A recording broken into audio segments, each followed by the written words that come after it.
बिस्मिल्लाहिर्रहमानिर्रहीम। अस्सलाम वालेकुम to all my dear students. Welcome to commerce world by sir Farooq Adeel.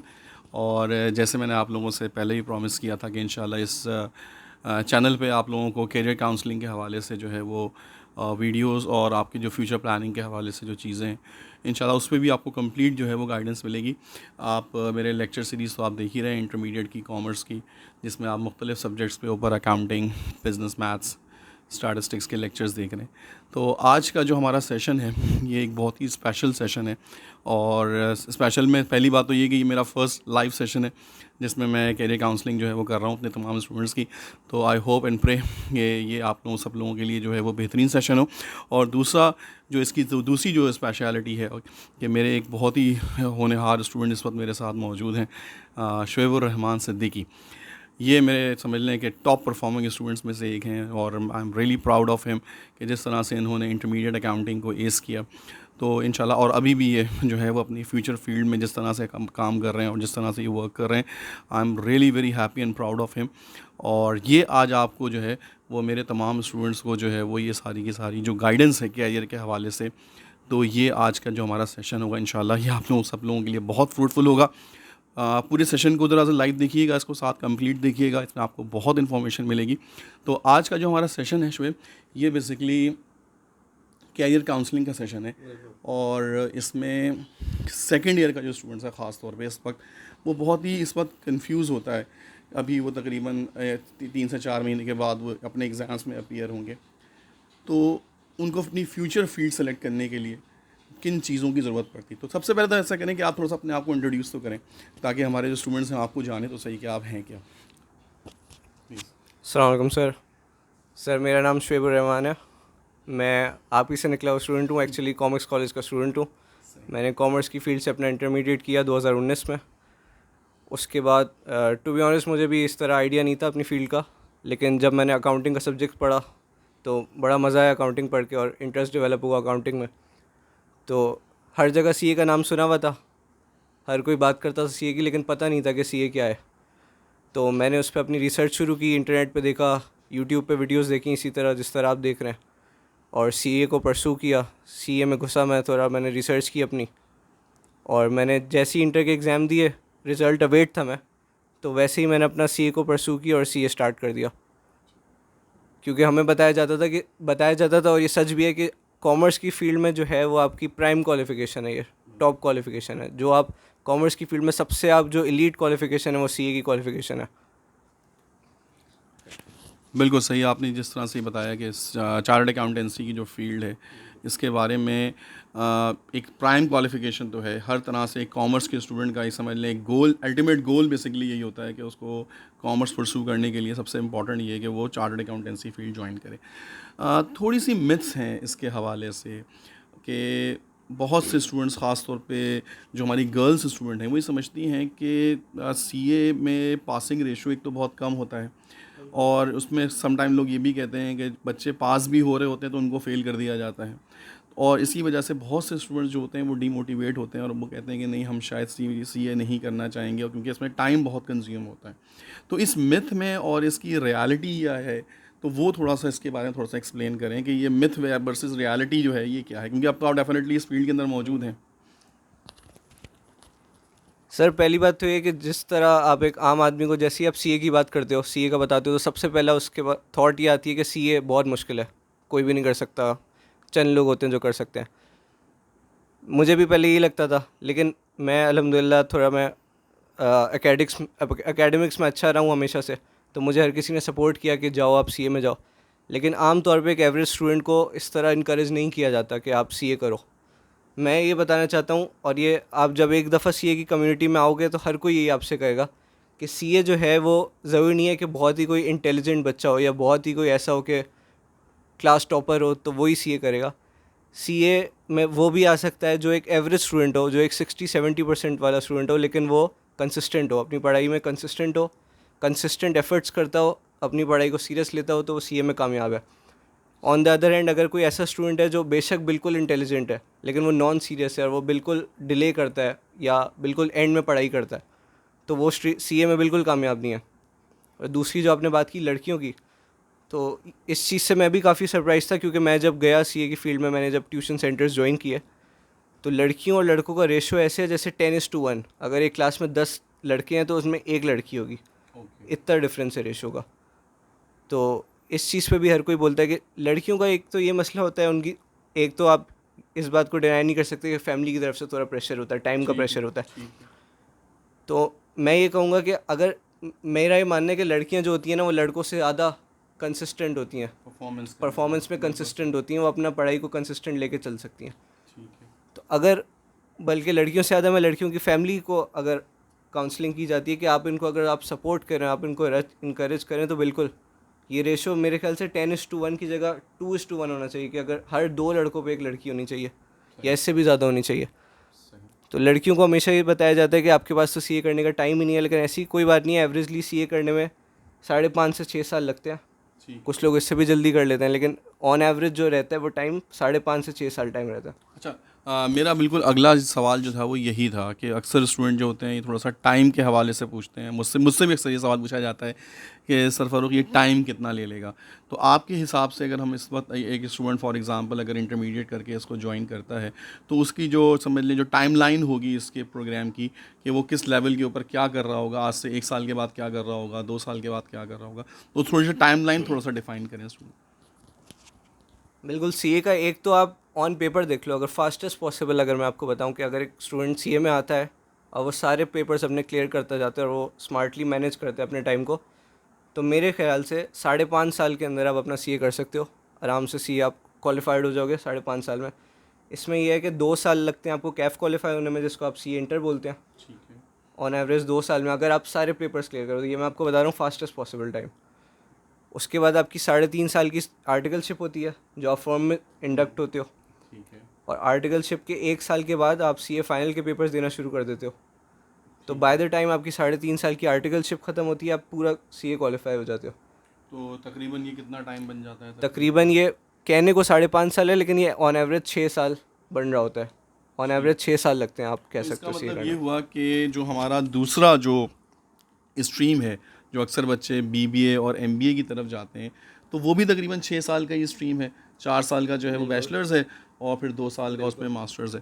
तो इसका मतलब टाइम लाइन में कोई ज़्यादा फ़र्क जो है टाइमलाइन में वो कोई ज़्यादा ज़्यादा फर्क फ़र्क नहीं नहीं है। है, उसी टाइम लाइन के अंदर जो है ये काम हो सकता है। अच्छा, एक स्टूडेंट अक्सर जहन में ये आता है स्टूडेंट्स के कि सर अगर खुदा न खास्ता हम रुक गए और हमारे पेपर नहीं निकल सके और हम स्टकअप हो गए, तो फिर हमारे पास कौन से ऑप्शंस जो हैं वो अवेलेबल होते हैं। तो मैं तो उनको पहले यही कहता हूँ कि भाई अगर आप इस सोच के साथ आओगे कि मेरा पेपर रुकना है और मैं जो हूँ वो रुकूंगा, तो डेफिनेटली वो चीज़ बिल्कुल आपके साथ रुकेगा। हो जाएगी। लेकिन फिर भी इस हवाले से आप अपने हमारे स्टूडेंट्स को क्या गाइड करेंगे कि अगर वो इनके जहन में ये बात है कि अगर पेपर रुक गया तो फिर हमारे पास अगला ऑप्शन क्या होगा? सर सबसे पहले तो सीए करने के लिए जो मेन चीज़ आपको चाहिए ना, वो आपके अंदर सेल्फ मोटिवेशन होनी चाहिए। आपके अंदर अगर मोटिवेशन नहीं होगी कि मैंने सीए करना है और सीए निकालना है, तो सवाल ही नहीं होता कि आप सीए निकालोगे। सीए के लिए पहली चीज़ जो आपको चाहिए वो मोटिवेशन चाहिए।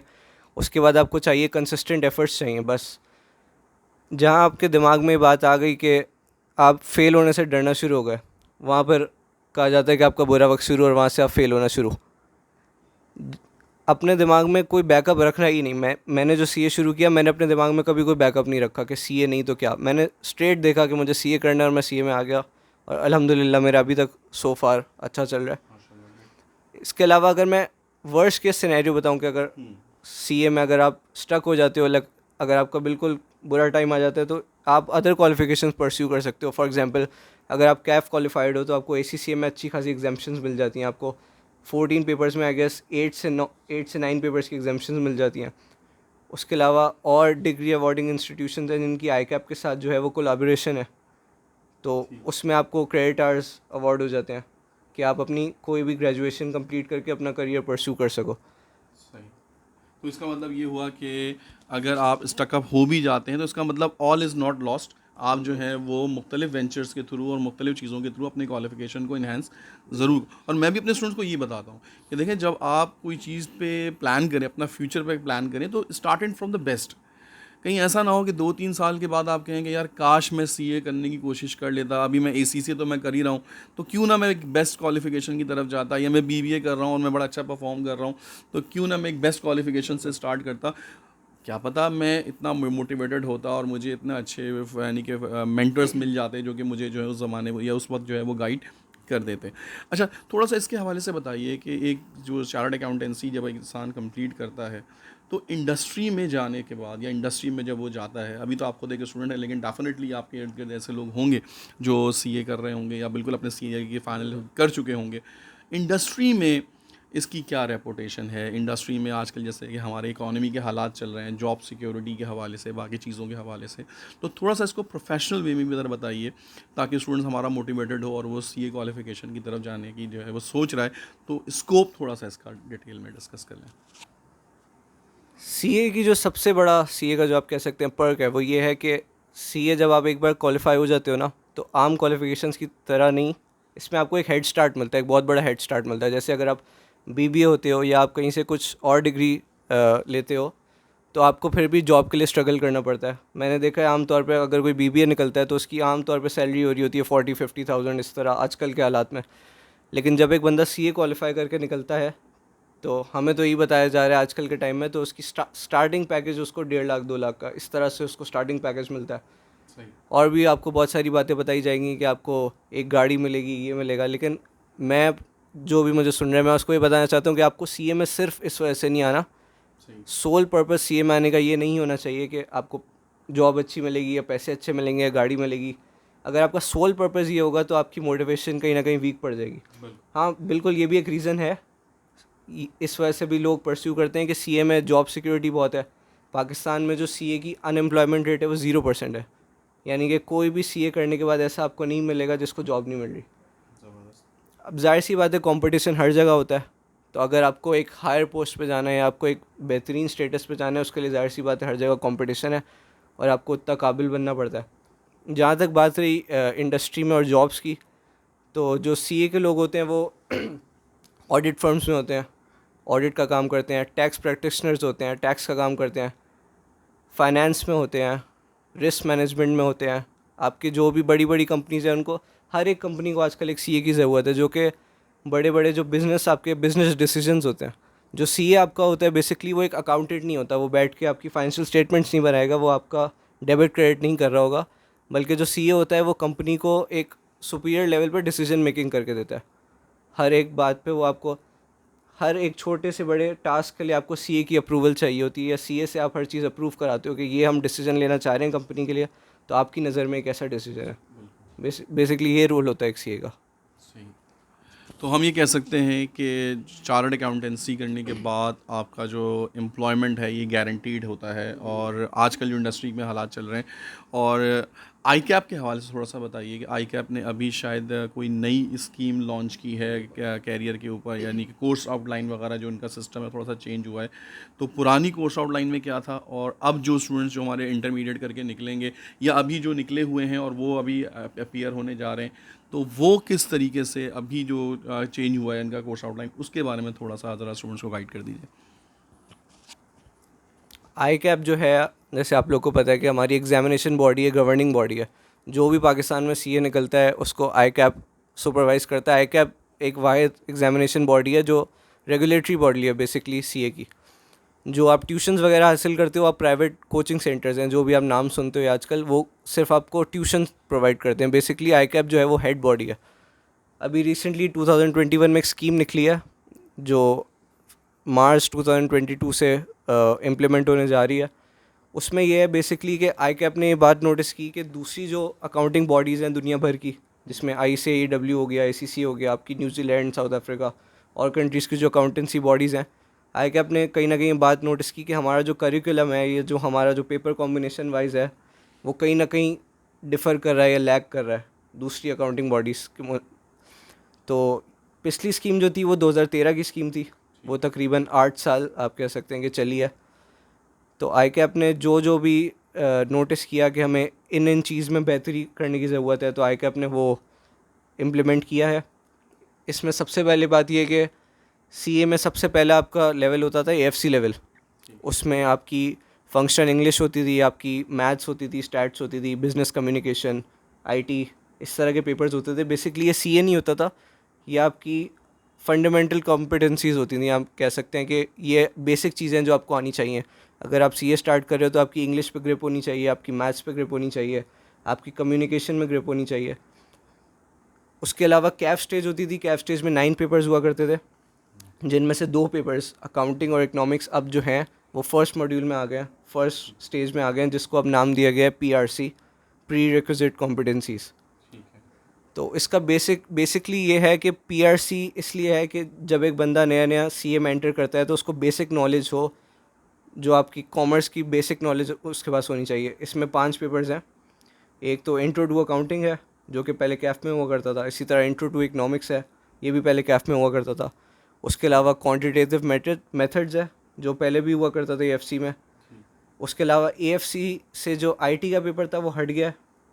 इसकी जगह पे एक एमएस ऑफिस का कोर्स हुआ करेगा कैफ स्टेज में। उसके अलावा एक राइटिंग स्किल्स का पेपर है, business communication and comprehension skills. सही है। इस तरह से 5 पेपर्स होते हैं पीआरसी लेवल के। पीआरसी लेवल जब आप क्लियर करते हो, इसके लिए आपके पास रफली 1 साल का टाइम पीरियड होता है। 1 साल में अगर आप 3 पेपर्स इनके क्लियर कर लो तो आपको 3 मंथ्स एक्स्ट्रा दिए जाते हैं बाकी 2 पेपर्स क्लियर करने के लिए। उसके बाद आप जो है एक फुल टाइम स्टूडेंट्स के तौर पे रजिस्टर होते हो। तो ये बेसिक चेंजेस हैं सीए की स्टार्टिंग लेवल पे। इसके अलावा और भी चेंजेस हुई हैं कैफ स्टेज पे या सीए फाइनल की स्टेज पे, वो फिर अभी उसकी डिटेल में नहीं जाते। बिल्कुल, क्योंकि अभी तो डेफिनेटली, क्योंकि स्टूडेंट्स अभी स्टार्टिंग में होंगे, तो जब वो डेफिनेटली इनरोल्ड होंगे तो फिर उनको मज़ीद जो है वो इस हवाले से जो है वो पता चलता रहेगा। अच्छा, एलिजिबिलिटी क्राइटेरिया क्या है? अगर कोई बच्चा लेट्स सपोज इंटरमीडिएट करता है, तो क्या इसके लिए कोई मिनिमम परसेंटेज की रिक्वायरमेंट है कि हम इतना परसेंटेज वाले को ही एडमिशन देते हैं? बिल्कुल, एलिजिबिलिटी क्राइटेरिया है। वो ये है कि अगर कोई भी स्टूडेंट इंटरमीडिएट जिसने किया हुआ है उसकी अगर 60% या उससे ज़्यादा मार्क्स हैं तो सीए में आ सकता है। ओके। अब नई स्कीम के मुताबिक अब इन लोगों ने ये भी कर दिया है कि अगर आपके 60% से कम मार्क्स हैं किसी भी रीज़न की वजह से, तो इन लोगों ने एक एडमिशन टेस्ट रखा है QAT के नाम से, जिसके लिए आपके पास 3 अटैम्प्ट्स हैं कि आप वो अगर एडमिशन टेस्ट क्लियर कर लो तो फिर आप तो बेशक आपके 60% से कम मार्क्स से आप सीए में आ सकते आ हो। सकते हैं। इसके अलावा जो ओ लेवल ए लेवल के स्टूडेंट्स हैं उनके लिए रिक्वायरमेंट है डी ग्रेड की। डी ग्रेड या उससे ऊपर का आपके पास ग्रेड्स हों, अच्छा, मिनिमम डी ग्रेड होना चाहिए तो आप सीए में आ सकते हो। उसके अलावा और स्टूडेंट्स भी हैं जो सीए ज्वाइन करते हैं, जिस तरह अगर कोई 14 ईयर ग्रेजुएट है या कोई डिग्री होल्ड करके फिर सीए में एंटर करता है तो उसके लिए आईकैप की तरफ से एग्जेम्पशंस हैं। जैसे अगर कोई बीकॉम के बाद बीकॉम या करके बीबीए आए के या बाद अगर आता जिस है। तरह अगर कोई मिसाल के तौर पे अगर आप IBA से ACF कर रहे हो, ओके, यस, उनके लिए तो बहुत अच्छा हेड स्टार्ट है। तो उसके लिए पूरा कैफ एग्जाम्प्ट हो जाता है। पूरा कैफ एग्जाम्प्ट हो जाता है, लेकिन उसके लिए आपको पूरा कंप्लीट डिग्री करना बिल्कुल। पड़ेगी। मैं सब स्टूडेंट से ये बोलूँगा कि आपको अगर वाकई सीए में इंटरेस्ट है, आप आना चाहते हैं, तो आप सबसे पहले आईकैप की वेबसाइट पे जाएं, ठीक है। आप अपनी रिसर्च करें, आप थोड़ा उसमें घुसें, आप इंटरेस्ट लें। ठीक है। तो आपको सब्जेक्ट्स क्या हैं, किस तरह स्ट्रक्चर है, किस तरह करिकुलम है, सिलेबस है, तो इसमें आप किसी चीज़ को भी अगर आप परस्यू करना चाहते हो तो आप उसमें इंटरेस्ट लो, आप उस पर टाइम लगाओ, रिसर्च करो आप अपनी उस पर। ठीक है। इस तरह फिर आपकी मोटिवेशन और होती है। सही। अच्छा, थोड़ा सा इसमें हम मतलब बिल्कुल आप अपने एंडिंग स्टेजेस पे हैं। 2 सवाल मैं आपसे और करूँगा, फिर इंशाल्लाह इस इंटरव्यू को वाइंड अप करेंगे। अक्सर स्टूडेंट मुझसे जो सवाल कर रहे होते हैं कि सर ACCA और CA के दरमियान क्या डिफरेंस है? इसको थोड़ा सा एलुबरेट कर दें कि CA के क्या प्रॉन्स एंड कॉन्स हैं और ACCA के क्या प्रॉन्स एंड कॉन्स हैं। और अक्सर स्टूडेंट जो हमने देखा है इंटरमीडिएट का, हमारा जो स्टूडेंट पास आउट होता है वो अगर चार्ट अकाउंटेंसी फील्ड जो है वो ज्वाइन करना चाहता है, तो उसके बाद ये 2 ऑप्शंस जो होते हैं वो अवेलेबल होते हैं।